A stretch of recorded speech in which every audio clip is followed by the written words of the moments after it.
Hello everyone, कैसे हो आप लोग? उम्मीद करता हूँ बहुत ही अच्छे होंगे और उसके साथ-साथ थोड़ा बहुत टेंशन में हो सकते हो क्योंकि अभी बोर्ड एग्ज़ाम स्टार्ट हो गया है। तो मैं ये आशा करता हूँ कि आप लोग की प्रिपरेशन बहुत ही अच्छा है, बहुत ही ज़बरदस्त है। आप लोग की प्रिपरेशन को और थोड़ा-सा बूस्ट अप करने के लिए आज वीडियो में मैं सीबीएसई सैंपल पेपर 2023-24 का केमिस्ट्री में जितने क्वेश्चंस आया है, इसको डिस्कस करूँगा। ठीक? और यहाँ पे मेरा एक रिक्वेस्ट है, जब भी तुम लोग इस वीडियो को देख रहे हो, एक कॉपी पेन लेके बैठ जाओ क्योंकि मैं हर एक क्वेश्चंस को डिटेल में डिस्कस करूँगा ताकि सेम कॉन्सेप्ट के ऊपर अगर दूसरा कोई क्वेश्चंस आ जाए और आपसे मिस ना हो। और अगर वीडियो अच्छा लगे तो चैनल को ज़रूर सब्सक्राइब करना। इस चैनल में मैं नीट और जेईई जैसे एग्ज़ाम का बहुत सारे क्वेश्चंस मैं डिस्कस किया हूँ। आगे जाके और भी करूँगा, आपको हो सकता है फ़ायदा दे। ठीक है? तो चलो स्टार्ट करते हैं। So let's see the first question. Which of the following solution will have the highest conductivity at 298 Kelvin temperature? Okay, चार ऑप्शंस गिवन है और ऑप्शंस में देखो हाइड्रोक्लोरिक एसिड है, HCl और एसिटिक एसिड है। सबसे पहली बात तो ये है कि कंडक्टिविटी डिपेंड करते हैं नंबर ऑफ आयंस के ऊपर। जहां पर नंबर ऑफ आयंस ज्यादा होगा वहां पे कंडक्टिविटी ज्यादा होगा, है ना। तो फर्स्ट टू एसिड में क्या है, हाइड्रोक्लोरिक एसिड है HCl, जो क्या है एक स्ट्रॉन्ग एसिड है। और स्ट्रॉन्ग एसिड का मतलब क्या होता है, 100% डिसोसिएट हो जाता है। इसमें हम लोग सिंगल एरो लगाते हैं क्योंकि ये 100% डिसोसिएट को इंडिकेट करते हैं, H plus plus Cl minus. 100% dissociation का मतलब ऐसे भी हम लोग सोच सकते हैं कि अगर हम लोग 100 मॉलिक्यूल ऑफ HCl लिए हैं तो 100 मॉलिक्यूल HCl से हम लोगों को 100 H प्लस मिल रहा है और 100 Cl माइनस मिल रहा है, मतलब पूरा के पूरा डिसोसिएट हो रहा है। और C और D ऑप्शंस में जो गिवन है वो क्या है, एसिटिक एसिड CH3COOH, जो क्या है एक वीक एसिड है। और वीक एसिड का मतलब ये होता है कि ये 100% डिसोसिएट नहीं होता है, ये ऐसे एक इक्विलिब्रियम बनाते हैं CH3COO माइनस और H प्लस। मीन्स ये क्या है, एक रिवर्सिबल रिएक्शन, जैसे फॉरवर्ड रिएक्शन हो रहा है, बैकवर्ड रिएक्शन भी हो रहा है।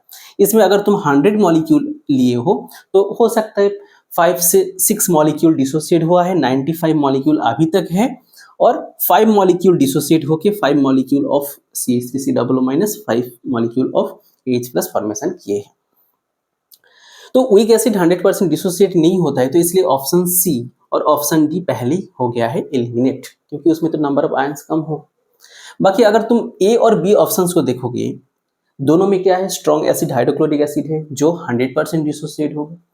इसके बाद और एक चीज तुमको देखना है, कंसंट्रेशन। देखो फर्स्ट ऑप्शन में 0.01 मोलर है, इसका कंसंट्रेशन कम है। सेकंड ऑप्शन में 0.1 मोलर है, जिसका कंसंट्रेशन ज्यादा है, तो इसलिए option B will be the right answer. ठीक है, तो फर्स्ट क्वेश्चन का जो आंसर है that is option B. Okay, now let's see the second question. A और बी रिएक्शन किए हैं डाइल्यूट NaOH में, रिएजेंट, एंड इसमें जो प्रोडक्ट है वो गिवन है ना। तो आपको डिटरमाइन करना है कि यहाँ पे रिएक्टेंट क्या था। तो आई थिंक रिएक्शन देख के और जो रिएजेंट, प्रोडक्ट और रिएजेंट देख के आपको समझ में आ गया कि ये एल्डिहाइड कीटोन चैप्टर से आया है और यहाँ पे जो रिएक्शन हो रहा है वो है एल्डल कंडेंसेशन रिएक्शन। तो सबसे पहले चलो हम लोग प्रोडक्ट जो है उसको पहले ड्रॉ कर लेते हैं। प्रोडक्ट गिवन है CH double bond CH, then C double bond O और इस साइड में भी एक बेंजीन रिंग। ये है मेरा प्रोडक्ट। ठीक है, तो इससे जो रिएक्टेंट था वो कैसे डिटरमाइन करोगे, देखो एक ट्रिक मैं सिखा रहा हूँ। क्या करना है, यहाँ पे H2O ऐड करो। कैसे करोगे, यहाँ पे कैंसिल करो, काटो, इस साइड में O और इस साइड में हम लोग H2 ऐड करेंगे। तो क्या क्या आ रहा है, देखो यहाँ पे हो गया CHO मीन्स एल्डिहाइड। तो एक तो मेरा हो गया है रिएक्टेंट CHO और सेकेंड जो रिएक्टेंट है दैट इज, यहाँ पे क्या हो जाएगा, CH था तो क्या हो जाएगा CH3 हो गया, इसके साथ C डबल बॉन्ड O और इसके बाद क्या है this one, this is the B। Okay, तो अभी ऑप्शंस के साथ मैच करो। एक क्या है, बेंजल्डिहाइड, कहाँ पे है बेंजल्डिहाइड, और सेकंड ऑप्शन क्या है, acetophenone, this is the acetophenone. Okay, तो option C will be the right answer. Let's see the next question. The vitamin which can store in our body are. देखो इसको समझने के लिए ये वाली जो मेरा डायग्राम है, जो फ्लो चार्ट है इसको थोड़ा सा समझने की कोशिश करो। विटामिन को हम लोग दो क्लास में डिवाइड करते हैं, एक है वाटर सॉल्युबल और एक है फैट सॉल्युबल। वाटर सॉल्युबल में कौन कौन विटामिन आ रहा है, एक तो विटामिन सी हो गया और विटामिन बी कॉम्प्लेक्स, बी में जितने सारे विटामिन है सारे क्या है वाटर सॉल्युबल है। तो जो विटामिन वाटर सॉल्युबल है वो इजीली हमारे बॉडी के बाहर जा सकता है ना। तो ये जो विटामिन है विटामिन सी और विटामिन बी ये हमारा जो बॉडी है ये स्टोर नहीं कर सकता है। बाकी जो फैट सॉल्युबल है जैसे विटामिन ए डी और ई के ये हमारे बॉडी के अंदर स्टोर हो जाता है क्योंकि ये वाटर सॉल्युबल नहीं है। जो यूरिन है जो स्वेटिंग है इसके साथ ये बाहर नहीं जा सकता है। तो ये जो क्वेश्चन था the vitamin which can be stored in our body are vitamin A D E and K. Okay now let's see the question number 4। What is the IUPAC name of the ketone A which undergo the iodoform reaction and gives this product?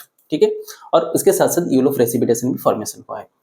तो iodoform reaction का product given है और इसका reactant क्या था वो तुमको determine करना है। तो प्रोडक्ट क्या है यहाँ पे CH3 CH डबल बॉन्ड, इसके बाद C नीचे CH3 है और इसके बाद है C डबल बॉन्ड O और O ए। देखो मैं इसको स्ट्रक्चर में लिखा हूँ, जो गिवन है CH3 ये जो प्रोडक्ट गिवन है उसको मैं स्ट्रक्चरल फॉर्म में यहाँ पे लिख दिया हूँ।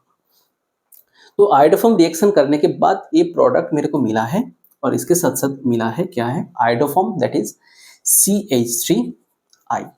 ओके, तो रिएक्टेंट क्या था उसका IUPAC नेम तुमको डिटरमाइन करना है। तो प्रोडक्ट देख के समझ में आ गया कि आयोडोफॉर्म रिएक्शन करने के बाद, आयोडोफॉर्म रिएक्शन करने से पहले यहाँ पे जो कंपाउंड था दैट इज C के साथ CH3 था, जहां से ये वाला जो प्रोडक्ट है CHI3 वो आया है। तो ये मेरा रिएक्टेंट था जहां से वो आयोडोफॉर्म रिएक्शन किए हैं।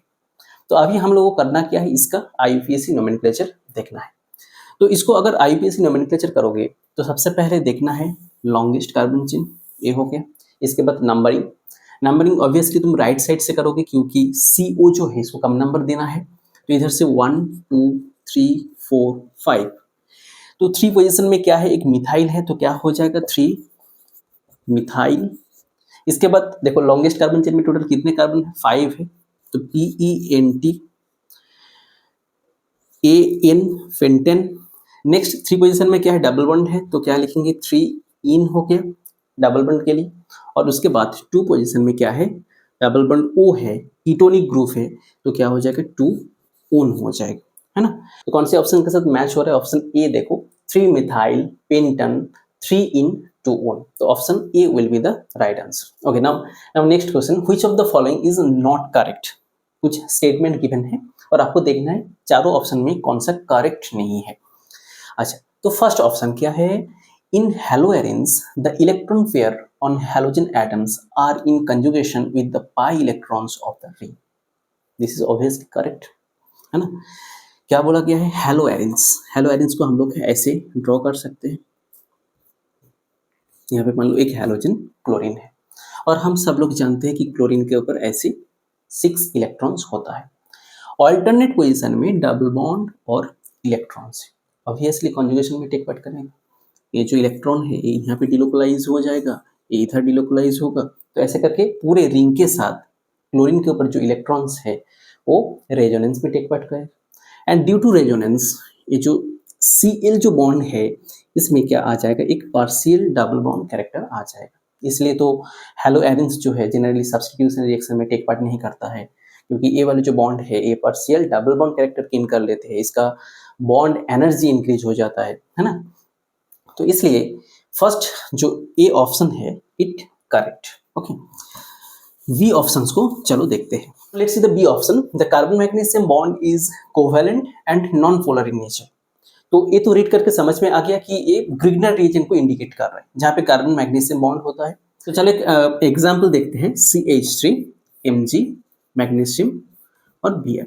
देखो एल्किल हैलाइड को अगर हम लोग मोर इलेक्ट्रो पॉजिटिव मेटल मैग्नीशियम के साथ रिएक्शन करेंगे, जैसे मान लो अगर तुम्हारे पास CH3Br है मिथाइल ब्रोमाइड, इसको अगर तुम मैग्नीशियम के साथ रिएक्शन करोगे इन प्रेजेंस ऑफ ईथर तो आपको जो मिलेगा दैट इज CH3MgBr, ये प्रोडक्ट में आएगा।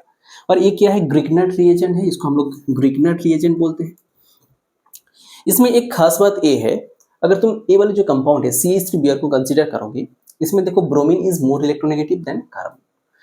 तो ये जो CBr बॉन्ड है, जहाँ पे एक कोवैलेंट बॉन्ड फॉर्मेशन हुआ है, यहाँ पे जो दो इलेक्ट्रॉन्स है, ये क्या हो रहे हैं, due to more electronegativity of bromine, ये अपनी तरफ खींच रहा है, जिसके कारण इसके ऊपर क्या है, डेल्टा नेगेटिव, और इसके ऊपर आता है डेल्टा पॉजिटिव, है ना। और जब alkyl halide more electropositive metal magnesium के साथ रिएक्शन की, ये इलेक्ट्रोपॉजिटिव, ये तो आपको पता ही है क्योंकि ये मेटल है, तो इलेक्ट्रोपॉजिटिव मैग्नीशियम के साथ रिएक्शन करने के बाद ये वाले जो है प्रोडक्ट वो मिला है। तो यहाँ पे अगर तुम ये वाले जो बॉन्ड है CBr बॉन्ड, इसको कंसीडर करोगे, इसमें bromine is more electronegative, obviously इसके ऊपर डेल्टा नेगेटिव आएगा, मैग्नीशियम के ऊपर डेल्टा पॉजिटिव आएगा, है ना। और C और मैग्नीशियम CMG ये जो बॉन्ड है, इसको अगर कंसीडर करोगे, इसमें देखो कार्बन जो है ये मैग्नीशियम से ज्यादा इलेक्ट्रोनेगेटिव हो जा रहा है ना। कार्बन का इलेक्ट्रोनेगेटिविटी मैग्नीशियम से ज्यादा है, इसके कारण ये जो बॉन्ड है, कोवैलेंट बॉन्ड है, इसका इलेक्ट्रॉन्स कार्बन की तरफ क्या हो जाएगा, शिफ्ट हो जाएगा, तो इसके कारण इसके ऊपर डेल्टा नेगेटिव आ जाता है। तो C और मैग्नीशियम ये जो बॉन्ड है, ये कोवैलेंट बॉन्ड है, लेकिन इसके ऊपर क्या आ रहा है, एक पोलर नेचर आ रहा है ना, डाइपोल फॉर्मेशन हो रहा है, negative pole positive pole formation हो रहा है, तो इसको हम लोग नॉन पोलर नहीं बोल सकते, ये पोलर है, तो जिसके कारण ये जो बी ऑप्शन है ये करेक्ट नहीं है। इसमें गलत क्या है, कोवैलेंट बॉन्ड है नो डाउट, लेकिन नॉन पोलर जो बोले हैं वो करेक्ट नहीं है। देखो ना यहाँ पे पोलरिटी फॉर्मेशन हो रहा है ना C और मैग्नीशियम के बीच, तो इसलिए option B is not correct. अच्छा, अगर हम लोग ऑप्शन C और ऑप्शन D को थोड़ा सा देखेंगे और एक्सप्लेन करेंगे वहां पे क्या बोलना चाह रहे हैं। देखो ऑप्शन C में क्या बोल रहे हैं, during the SN1 reaction the carbocation form in the slow step and being the sp2 hybridization in the planar, correct. तुम लोग सोचो, जैसे मान लो जब SN1 रिएक्शन होता है ना, चलो एक एल्किल हैलाइड को ऐसे लेते हैं, यहाँ पे CH3 3 डिग्री एक एल्किल हैलाइड मैंने लिया हूँ, Br है ना। तो ये जो कंपाउंड है ये प्लानर नहीं है, इसका स्ट्रक्चर क्या है, टेट्राहेड्रल स्ट्रक्चर क्या है, टेट्राहेड्रल। इसका बॉन्ड एंगल क्या होगा, 109 डिग्री 28 मिनट। टेट्राहेड्रल स्ट्रक्चर का मतलब क्या होता है, ये जो कंपाउंड है ये एक्चुअल इसका स्ट्रक्चर कैसा है, ऐसे टाइप का, ये टेट्राहेड्रल स्ट्रक्चर है, ऐसे करके ये जो कंपाउंड मेरे को दिखाई दे रहा है वो ऐसे फॉर्म में है। यहाँ पे बियर आई थिंक समझ में आ रहा है आप लोगों को, देखो ऐसे फॉर्म में है, जो 3 मिथाइल ग्रुप है ऐसे फॉर्म में है, 3 मिथाइल, और इसके साथ साथ बियर यहाँ पे है, ठीक है।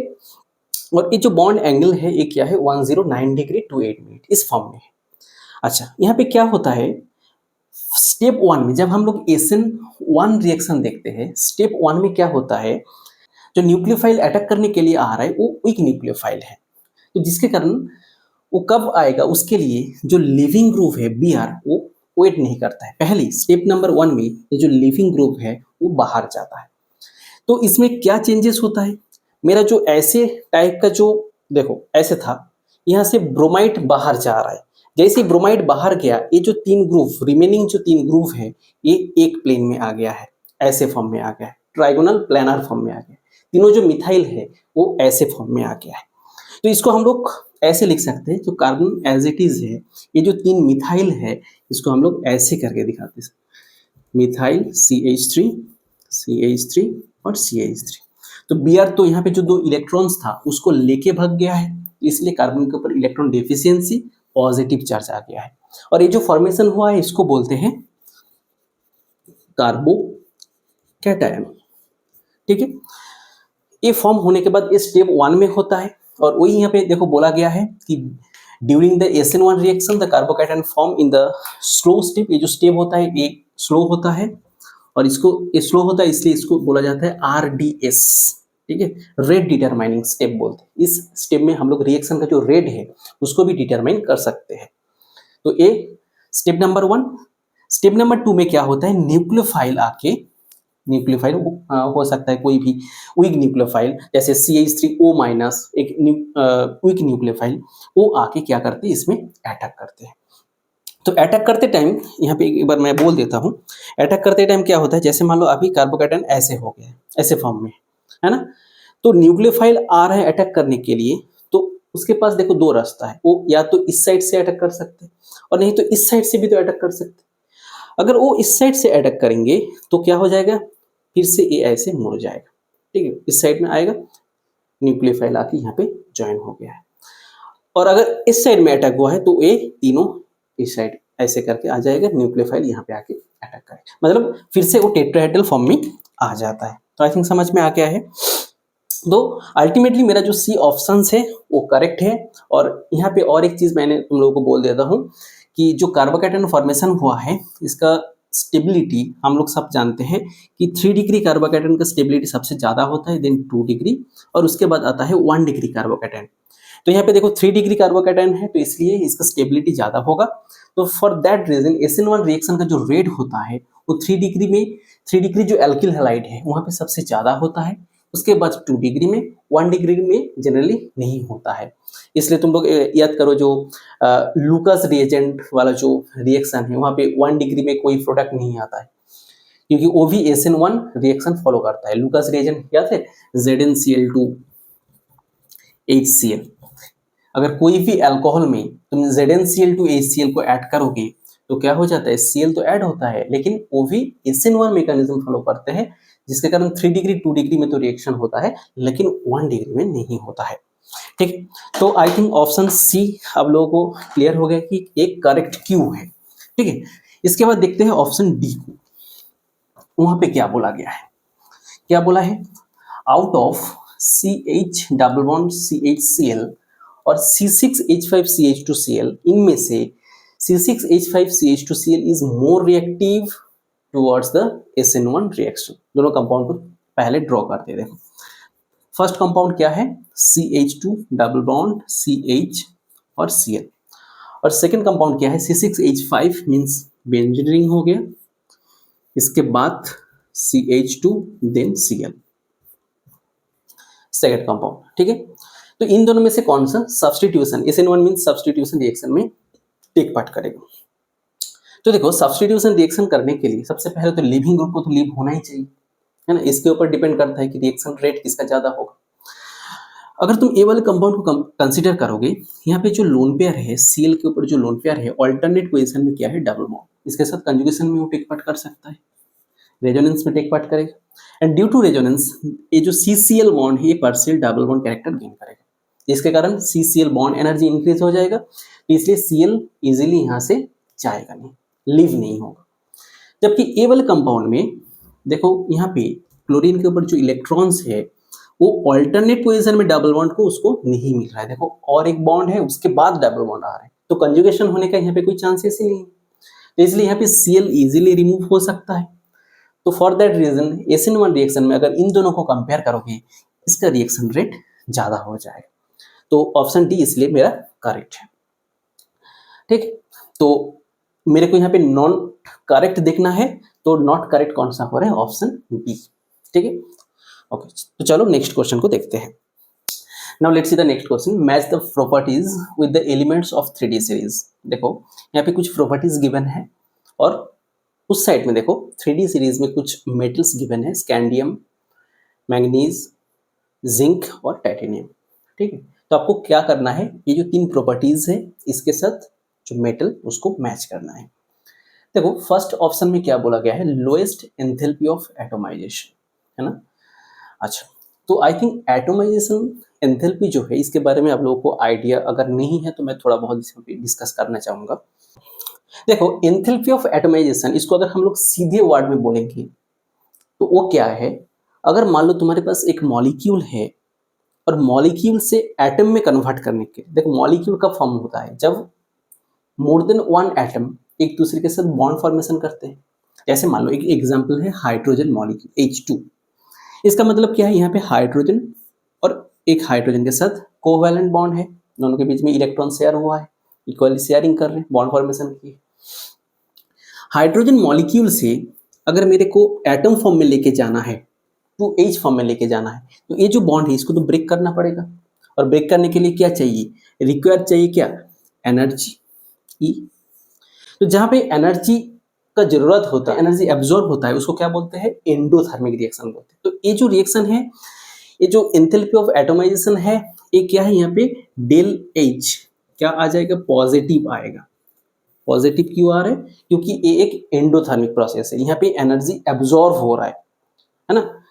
तो इसको बोलते हैं एंथैल्पी ऑफ एटमाइजेशन। मींस एक मॉलिक्यूल उसके अंदर जितने बॉन्ड है वो ब्रेक करके एटॉमिक फॉर्म में जाने के लिए जो एनर्जी उसके चाहिए। देखो यहाँ पे मैं डेफिनेशन दे दिया हूँ और बहुत सारे एग्जाम्पल भी दिया हूँ। देखो जैसे CH4 है, इसको अगर कार्बन, इसके अंदर क्या क्या एटम है, कार्बन एटम है, हाइड्रोजन एटम है, तो एक कार्बन और हाइड्रोजन में पूरे डिसोसिएट होने के लिए जितने अमाउंट ऑफ एनर्जी रिक्वायर है उसको बोलते हैं एंथैल्पी ऑफ एटमाइजेशन। इतनी एनर्जी इसमें रिक्वायर है। देखो पॉजिटिव में गिवन है, मीन्स एनर्जी यहाँ पे रिक्वायर है। सेम एग्जाम्पल गिवन है ना। अच्छा, तो एंथैल्पी ऑफ एटमाइजेशन एक एंडोथर्मिक प्रोसेस, ये भी मैंने बोल दिया तुम लोग। अच्छा, तो एंथैल्पी ऑफ एटमाइजेशन ये समझ में आ गया, लेकिन अभी डाउट ये है कि ये कौन से फैक्टर के ऊपर डिपेंड कर सकता है।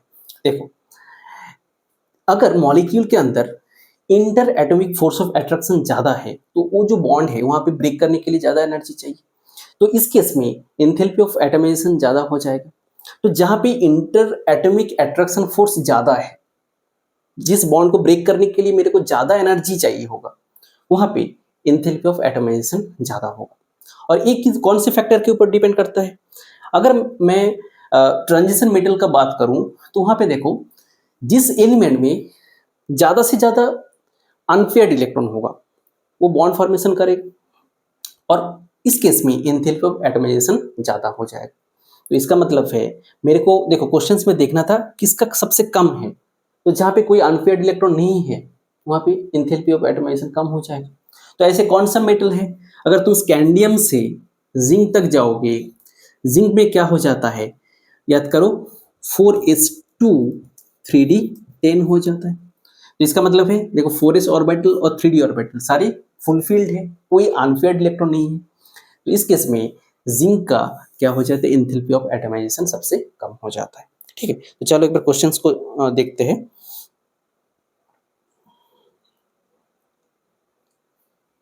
लोएस्ट एंथैल्पी ऑफ एटमाइजेशन क्या हो जाएगा, जिंक। मींस 1 के साथ R आ रहा है, ठीक है ना, 1 के साथ R। तो ऑप्शन ए और ऑप्शन बी हो सकता है, सी और डी ऐसे कैंसिल होगा क्योंकि 1 में R नहीं है। सेकंड ऑप्शन को देखते हैं, चलो क्या बोला गया है, show maximum number of oxidation state. इस केस में आ जाता है मैंगनीज, Mn +2 से लेके +7 तक ऑक्सीडेशन स्टेट शो करता है। मैं यहाँ पे स्लाइड में एक बार दे दिया हूँ, आप लोग थोड़ा सा कंपाउंड को भी एक बार देख लेना कि कौन मैंगनीज का कौन कौन कंपाउंड क्या क्या ऑक्सीडेशन स्टेट शो करता है। देखो जैसे MnO, इसमें +2 oxidation state, MnF3 +3 oxidation state. तो ऐसे करके वो +2 से लेकर +7 तक ऑक्सीडेशन स्टेट मैंगनीज शो करता है। ठीक है, तो इसके हिसाब से मेरा ऑप्शन 2 जो था, तो इसके हिसाब से ऑप्शन 2 जो है वो Q के साथ इक्वल हो गया। ऑप्शन 2 Q, देखो वहां पे ऑप्शन 2 S है, तो इसलिए मेरा E जो ऑप्शन है ये करेक्ट हो जा रहा है।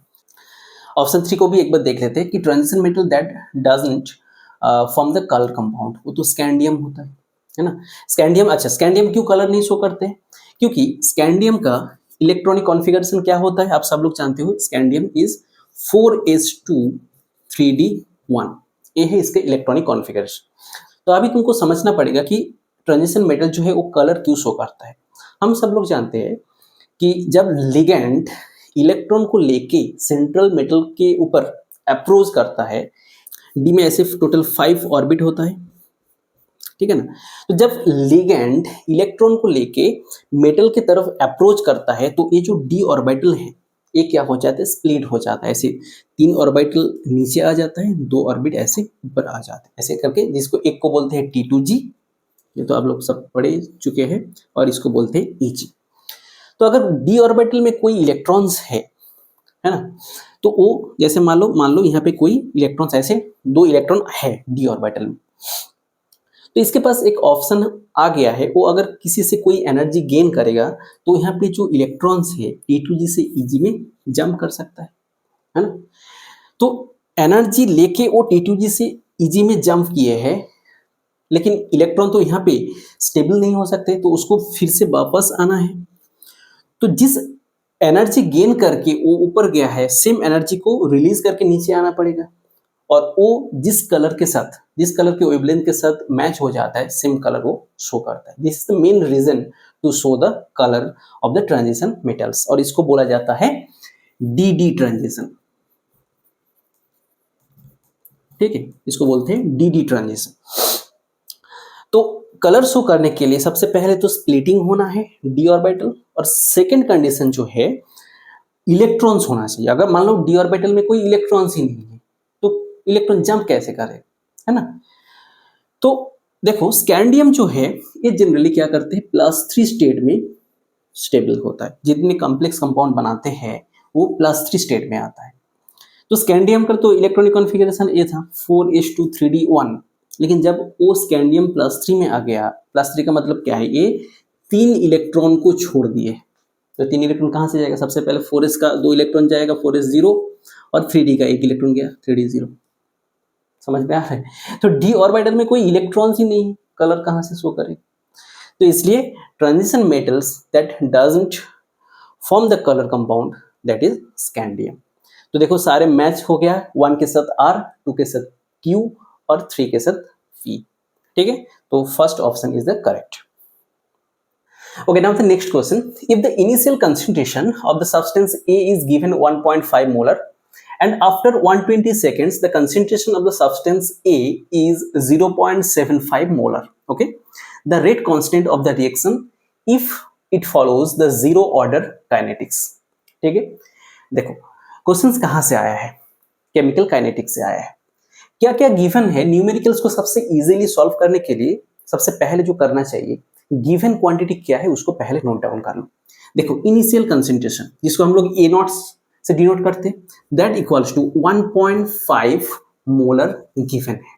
ठीक है, अच्छा final concentration after 120 second which is denoted by A, that equals to 0.75 molar, और इसके साथ साथ टाइम गिवन है 120 सेकेंड। ठीक, अच्छा तो जो गिवन क्वांटिटी है इसको देख के आप लोगों को समझ में आ गया कि यहाँ पे हम लोग कौन से फॉर्मूला अप्लाई करेंगे। अच्छा यहाँ पे एक चीज मैं मेंशन करता हूँ, काइनेटिक्स में जितने फॉर्मूला होता है, जीरो ऑर्डर रिएक्शन का, फर्स्ट ऑर्डर रिएक्शन का, सेकेंड ऑर्डर रिएक्शन का, जितने फॉर्मूला है रेट कांस्टेंट रिलेटेड और इसके साथ साथ जो टी हाफ लाइफ रिलेटेड जितने फॉर्मूला है उसको आप लोगों को याद करना पड़ेगा। मैं यहाँ पे एक बार ऐड कर देता हूँ, एक बार चेक कर देता हूँ और उसको नोट डाउन कर देना। तो यहाँ पे पहले ही तो मेंशन कर दिया कि जीरो ऑर्डर रिएक्शन है, तो जीरो ऑर्डर रिएक्शन का जो फॉर्मूला होता है rate constant K that equals to A0 minus A divide by T होता है। ठीक है, तो यहाँ पे वैल्यू पुट करो 1.5 A0 minus A is 0.75 divide by T is 120 second. ठीक है, इसको कैलकुलेट करोगे तो आंसर आ जाएगा 0.00625। ठीक है, so option A will be the right answer. ठीक है, तो इसके साथ साथ फॉर्मूला को एक बार नोट डाउन कर लो। चलो चलते हैं नेक्स्ट क्वेश्चन में। Okay, the question is given anisole undergo the bromination with bromine in ethanoic acid even in the absence of iron 3 bromide catalyst. ठीक है, तो यहाँ पे एनिसोल जो है इसका फॉर्मूला क्या है, बेंजीन रिंग में तुमको ऐड करना पड़ेगा OCH3। ये बेंजीन रिंग, यहाँ पे अगर OH होता तो उसको हम लोग बोलते हैं फेनॉल, यहाँ पे अगर OCH3 ग्रुप है तो उसको हम लोग बोलेंगे एनिसोल ग्रुप। इसका रिएक्शन हो रहा है with bromine Br2 in presence of ethanoic acid. Ethanoic acid means acetic acid CH3COOH। अच्छा, ये जो रिएक्शन है कौन से टाइप का केमिकल रिएक्शन? अच्छा, तो आप सब लोग जानते हो ये एक इलेक्ट्रोफिलिक सब्स्टिट्यूशन रिएक्शन, जहाँ पे Br2 जो है ब्रोमीन है, यहाँ से एक इलेक्ट्रोफाइल Br प्लस फॉर्मेशन होगा और ये Br प्लस यहाँ पे ज्वाइन हो जाएगा, क्योंकि यहाँ पे जितने पाई इलेक्ट्रॉन्स है ये पाई इलेक्ट्रॉन्स इसको डोनेट करते हैं इलेक्ट्रॉन, क्योंकि यहाँ पे इलेक्ट्रॉन डेफिशिएंसी है। तो इसके कारण क्या हो जाता है, जो ब्रोमीन है OCH3 ये जो रिंग है रिंग में ज्वाइन हो जाता है। तो अभी क्वेश्चन ऐसा है, जनरली इलेक्ट्रोफिलिक सब्स्टिट्यूशन रिएक्शन को परफॉर्म करने के लिए एक कैटलिस्ट की जरूरत पड़ता है, जो यहाँ पे देखो ऑलरेडी मेंशन है आयरन ब्रोमाइड कैटलिस्ट। ऐसे टाइप का एक लुईस एसिड जहाँ पे इलेक्ट्रॉन डिफिशियंसी, देखो आयरन ब्रोमाइड बोले हैं, आयरन ब्रोमाइड मतलब FeBr3। इसमें टोटल नंबर ऑफ इलेक्ट्रॉन्स कितना है, 3 बॉन्ड है, मतलब 6 इलेक्ट्रॉन होगा, मीन्स ये एक लुईस एसिड है। है ना। तो ऐसी टाइप का एक कैटलिस्ट की जरूरत पड़ता है जनरली इलेक्ट्रोफिलिक सब्स्टिट्यूशन रिएक्शन को परफॉर्म करने के लिए। लेकिन जब हम लोग एनिसोल के साथ रिएक्शन करते हैं, इस केस में कोई कैटलिस्ट की जरूरत नहीं पड़ता है। ऐसा क्यों? क्योंकि देखो हम लोग जानते हैं एनिसोल में जो O यहाँ पे दिखाई दे रहा है, ऑक्सीजन के ऊपर क्या होता है, लोन पेयर होता है, ठीक है। और ये लोन पेयर के कारण देखो ये जो लोन पेयर है और यहाँ पे जो डबल बॉन्ड है ऑल्टरनेट पोजीशन में है। तो फॉर दैट रीजन ये जो लोन पेयर है ये रिएक्शन मीन्स रेजोनेंस में टेक पार्ट करते हैं। तो इसका मतलब क्या है, OCH3 जो है रिंग के तरफ इलेक्ट्रॉन को पुश कर रहे हैं, जिसके कारण रिंग के ऊपर इलेक्ट्रॉन डेंसिटी क्या हो जा रहा है, इंक्रीज हो जा रहा है। जो इलेक्ट्रोफाइल आर है जिसमें इलेक्ट्रॉन डेफिशिएंसी है, वहां पे इलेक्ट्रॉन्स जाता है रिंग से, ठीक। तो यहाँ पे अगर रिंग में इलेक्ट्रॉन डेंसिटी बढ़ रहा है ड्यू टू द रेजोनेंस, तो ये जो रिंग है ये तो इजीली इलेक्ट्रॉन डोनेट कर सकता है ना। तो इसलिए यहाँ पे विदाउट एनी कैटलिस्ट ये जो रिएक्शन है ये परफॉर्म हो जाता है। तो इसके देखो जो ऑप्शंस गिवन है क्या बोला गया है, due to the activation of benzene ring by the methoxy group, due to the deactivation, deactivation तो नहीं हो सकता है, ये एक्टिवेट कर रहे हैं कौन, बाय द मिथॉक्सी ग्रुप, है ना। तो इसलिए option A will be the right answer. अच्छा नेक्स्ट क्वेश्चन को देखो, the trends of which properties is represented by the following graph. एक ग्राफ गिवन है किसका, ट्रांजिशन एलिमेंट्स का। Scandium titanium vanadium means first जो ट्रांजिशन एलिमेंट्स है उसका एक ग्राफ गिवन है। आपको बोलना है कि कौन सी प्रॉपर्टी इसको रिप्रेजेंट कर रहा है। First ionisation enthalpy, enthalpy of atomisation, atomic radius और मेल्टिंग पॉइंट। आई थिंक आप लोगों को देख के समझ में आ गया कि ये जो ग्राफ है ये एटॉमिक रेडियस का है। क्यों? क्योंकि देखो अब अगर आप लोग अच्छे से देखोगे ये क्या हुआ है, धीरे धीरे डिक्रीज हुआ है, एक time near equal to same हो गया, फिर ये इंक्रीज होना स्टार्ट हुआ है ना। अगर आप लोग एटॉमिक रेडियस को देखोगे, देखो यहाँ पे एटॉमिक रेडियस कैसे चेंज हो रहा है ट्रांजिशन एलिमेंट्स का। देखो स्कैंडियम, टाइटेनियम, वैनेडियम धीरे धीरे क्या हो रहा है, डिक्रीज हो रहा है ना। 144 था पिकोमीटर में, देन 132, 122। तो ऐसे जब हम लोग लेफ्ट टू राइट जा रहे हैं ट्रांजिशन एलिमेंट का, तो क्या हो रहा है, धीरे धीरे एक कम हो रहा है। लेकिन एक टाइम देखो जैसे ही मैंगनीज में आ गया है, इसके बाद आयरन, कोबाल्ट, इसमें देखो नियर इक्वल टू सेम हो गया है। फिर निकल के बाद फिर से देखो इंक्रीज होना स्टार्ट हो गया है, कॉपर में 117 और इसके बाद 125। तो इसका मतलब क्या है, धीरे धीरे डिक्रीज हुआ है, फिर एक जगह में क्या हो गया, ये नियर इक्वल टू सेम, फिर ये इंक्रीज होना स्टार्ट हुआ है। तो इसका मतलब है मेरा पिछली स्लाइड में जो ग्राफ गिवन था वो एक्चुअली एटॉमिक रेडियस का ग्राफ था। ठीक है, आई थिंक समझ में आ गया। ओके, नाउ क्वेश्चन नंबर 13 को देखो, एसर्शन रीजन टाइप क्वेश्चंस। देखो कुछ स्टेटमेंट्स गिवन है यहाँ पे। एसर्शन क्या गिवन है, alcohols react both as nucleophile and electrophile. Statement correct. इसका रीजन क्या गिवन है, the bond between CO is broken when the alcohol react as nucleophile. तो आपको बोलना है इन चारों ऑप्शन में से कौन सा करेक्ट है। तो इसको एक्सप्लेन करने के लिए चलो एक एग्जांपल हम लोग ले लेते हैं। एक अल्कोहल मिथानॉल CH3OH, ठीक है। अच्छा, हम सब लोग जानते हैं जब भी अल्कोहल रिएक्शन में टेक पार्ट करते हैं तो O और H इन दोनों के बीच में जो बॉन्ड है इसको भी ब्रेक कर सकते हैं, और C और O इसके बीच में जो बॉन्ड है इसको भी ब्रेक कर सकते हैं और रिएक्शन में टेक पार्ट करते हैं। तो देखो इसके पास दो ऑप्शन है। अगर वो OH बॉन्ड इसको ब्रेक कर दिए तो ऑक्सीजन मोर इलेक्ट्रोनेगेटिव अपने तरफ इलेक्ट्रॉन को खींचेगा, तो CH3O- फॉर्मेशन होगा और इसके साथ साथ H+ फॉर्मेशन होगा। तो इसका मतलब है in this case alcohol behaves as a nucleophile, है ना। आई थिंक आप लोग को समझ में आ गया। अच्छा, अगर मान लो C और O ये वाले जो बॉन्ड है ये ब्रेक हो गया है, ठीक है। अगर ए वाले बॉन्ड ब्रेक होगा, देखो ऑक्सीजन मोर इलेक्ट्रोनेगेटिव अपनी तरफ इलेक्ट्रॉन लेके भागेगा, तो उस साइड में तो OH- हो गया, तो इसके साथ साथ यहाँ पे हो गया CH3+, है ना। तो इस केस में ये एक्ट कर रहे एज ए इलेक्ट्रोफाइल। समझ में आ गया। इसका मतलब है जो असर्शन गिवन है alcohol react both electrophile and nucleophile, ये करेक्ट है। इसके बाद हम लोग देखेंगे रीजन। क्या बोले हैं, the bond between CO is broken when alcohol react as a nucleophile. जब CO बॉन्ड ब्रेक हुआ है, कहाँ पे, CO, इस केस में तो ये इलेक्ट्रोफाइल जैसे बिहेव कर रहे हैं, लेकिन रीजन में क्या बोला गया है, वो न्यूक्लियोफाइल जैसे बिहेव करें। तो इसका मतलब है रीजन करेक्ट नहीं है। तो इसलिए हम लोग ऑप्शन सी को लेंगे, A is true, A, but reason is false, है ना। तो option C will be the correct answer. Okay, now let's see the question number 14। Assertion given है, strong oxidizing agent oxidize toluene and its derivative to benzoic acid, correct. Toluene का formula क्या होता है, benzene ring, और इसमें होना चाहिए CH3, ठीक है। अगर टोलुइन में और टोलुइन के कोई भी डेरिवेटिव में तुम कोई स्ट्रॉन्ग ऑक्सीडाइजिंग एजेंट क्या क्या है हमारे सिलेबस में, एक है पोटेशियम परमैंगनेट KMnO4, और एक है पोटेशियम डाइक्रोमेट K2Cr2O7। इन दोनों में से कोई भी एक दे दो, या तो KMnO4 और K2Cr2O7, और ये दोनों एसिडिक मीडियम में होना चाहिए, H+ यहाँ पे कर दो, ठीक है। अच्छा, कोई भी एक ऐड करो तो क्या हो जाएगा, ये जो CH3 ग्रुप है ये ऑक्सीडाइज होके यहाँ पे क्या मिल जाएगा, COOH हो जाएगा, ठीक है। खाली टोलुइन नहीं, इसका कोई भी डेरिवेटिव ले लो, जैसे मान लो अगर तुम बेंजीन रिंग में यहाँ पे C के साथ CH2CH3 ले लो, उसमें भी सेम, तुम अगर सेम रिएजेंट ऐड करोगे उस केस में भी ऐसे मत गलती कर देना कि इस केस में तुम, बहुत सारे बच्चे यहाँ पे क्या करते हैं, CH2CH3 है तो यहाँ पे लिख देते हैं CH2COOH, ये गलत है बच्चे, ठीक है।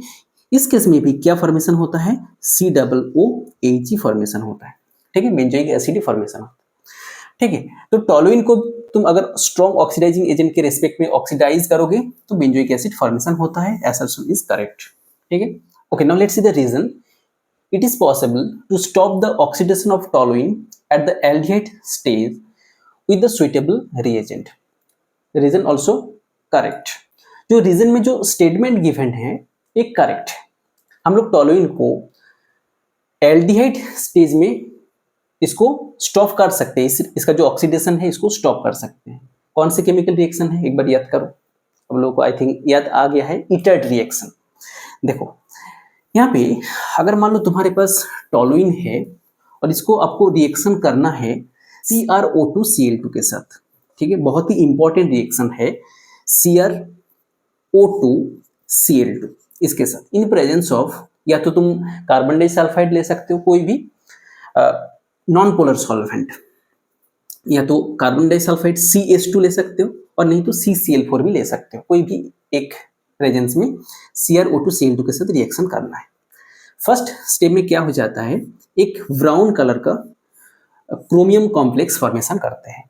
थोड़ा सा यहाँ पे याद करना पड़ेगा तुम लोगों को, यहाँ पे जो प्रोडक्ट फॉर्मेशन होता है इसका फॉर्मूला क्या होता है, देखो यहाँ पे क्या था, CH3 था, हम लोग CH लिखे हैं, हमारे पास और भी 2 हाइड्रोजन है, किसके साथ रिएक्शन हुआ है, CrO2Cl2, 2 मॉलिक्यूल CrO2Cl2 के साथ रिएक्शन करते हैं, 2 मॉलिक्यूल, ठीक है। तो क्या करना है, ब्रैकेट लगाओ, उसके बाद ये जो CrO2Cl2 है इसका एक ऑक्सीजन को पहले लिखो, O लिख दिया हूं, इसके बाद फिर से लिखो Cr क्रोमियम, और एक ऑक्सीजन बचा है उसको लिखो, हाइड्रोजन मेरे पास है 2 हाइड्रोजन, तो हाइड्रोजन को लिखो, है ना। इसके बाद Cl2 कर दिया, OH आया, इसका होल ट्वाइस कर दो। समझ में आया कैसे हम लोग लिखे, थोड़ा सा इसको याद करो, याद करने का तरीका मैंने बोल दिया। ये जो कंपाउंड फॉर्मेशन हुआ है एक ब्राउन कलर का क्रोमियम कॉम्प्लेक्स, ठीक है। अच्छा, इसके बाद जब हम लोग ये कॉम्प्लेक्स कंपाउंड को हाइड्रोलिसिस करेंगे H3+ के प्रेजेंस में, हम लोग को मिल जाएगा बेंजल्डिहाइड, ठीक है, CHO, ठीक है ना। तो हम लोग टोलुइन को ऑक्सीडेशन करके हम लोग बेंजल्डिहाइड जो है इस स्टेप में भी इसको स्टॉप कर सकते हैं। तो रीजन में जो स्टेटमेंट गिवन है वो करेक्ट है, लेकिन रीजन जो है इसका प्रॉपर एक्सप्लेनेशन नहीं है ना। तो इसलिए हम लोग यहाँ पे ऑप्शन बी को चूज करेंगे, क्योंकि देखो यहाँ पे क्या बोला गया है, both A and R are true but R is not correct explanation of A. तो option B will be the right answer.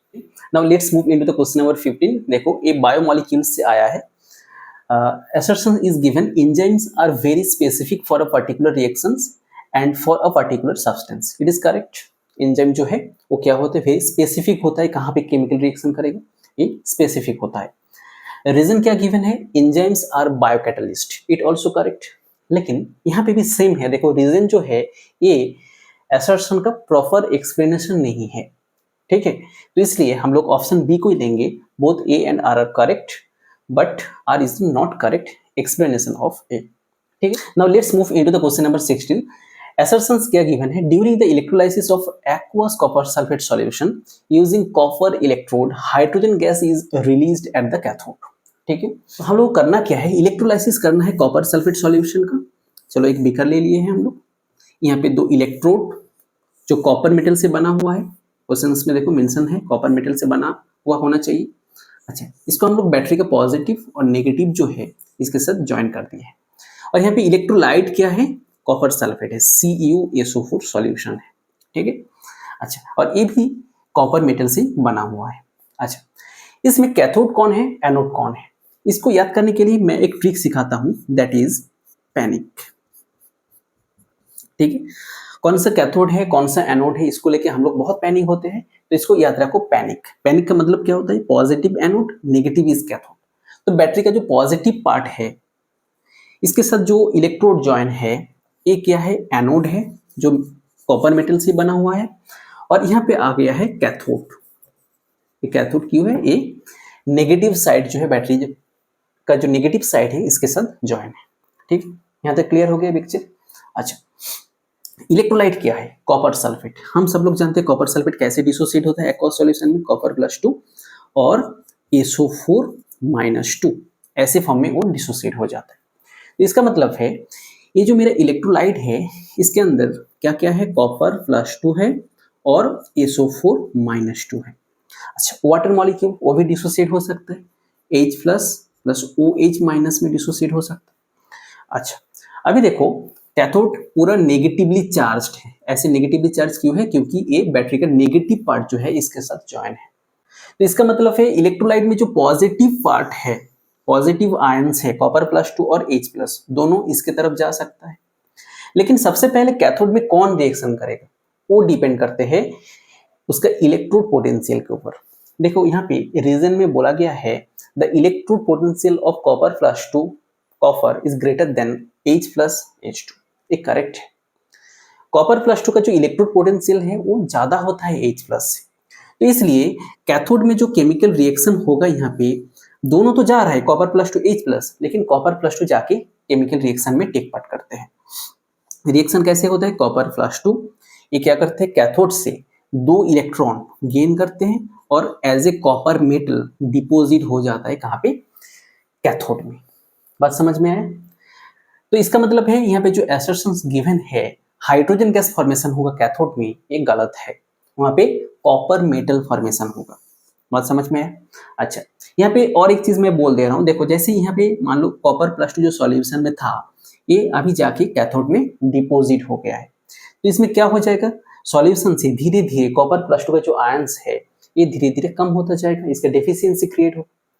तो इसको फिलअप करने के लिए एनोड में भी क्या है, कॉपर मेटल ही है। तो यहाँ पे जितने कॉपर मेटल है यहाँ पे एनोड रिएक्शन कैसे होता है एक बार देख लो। एनोड रिएक्शन में क्या होता है, ये जो कॉपर मेटल है Cu ये क्या करते हैं, 2 इलेक्ट्रॉन को लूज करते हैं, हर एक कॉपर मेटल लूज 2 इलेक्ट्रॉन और Cu+2 होके सॉल्यूशन के अंदर आ जाते हैं, जहाँ पे वैकेंसी क्रिएट हुआ था कॉपर +2 का वहां पे आ जाता है। तो ये पूरे केमिकल रिएक्शन, ये जो पूरे इलेक्ट्रोलाइसिस प्रोसेस है ये तब तक चलता जाएगा जब तक ना एनोड में कॉपर मेटल खत्म ना हो जाए, ठीक है। तो this is the electrolysis of copper sulphate solution by using the copper electrode, ठीक है। आई थिंक आप लोगों को समझ में आया है। तो इसलिए देखो इसका जो रीजन है एक करेक्ट है बट इसका जो असर्शन है एक करेक्ट नहीं है, तो इसलिए हम लोग कौन से ऑप्शंस यहाँ पे चूज करेंगे, option D, A is false but R is true, ठीक है। तो इस क्वेश्चन के साथ साथ CBSE sample paper section A में जितने एमसीक्यूज था मैं एक्सप्लेन कर दिया हूँ, आई थिंक आप लोगों को समझ में आ गया है। इसके बाद भी अगर आप लोगों को कोई डाउट है आप लोग पूछ सकते हो, डेफिनेटली मैं एक्सप्लेन करूंगा। और नेक्स्ट वीडियो में मैं सेक्शन बी, सेक्शन सी में जितने क्वेश्चन हैं उसको मैं एक्सप्लेन करूंगा। तो उम्मीद करता हूं आप लोग नेक्स्ट वीडियो जो है उसको भी देखोगे और इसका अच्छे से नोट्स बना लिए हो, अच्छे से पढ़ो और बोर्ड एग्जाम में बहुत अच्छे मार्क्स लेके आओ। ठीक है, जय हिंद, गुड बाय।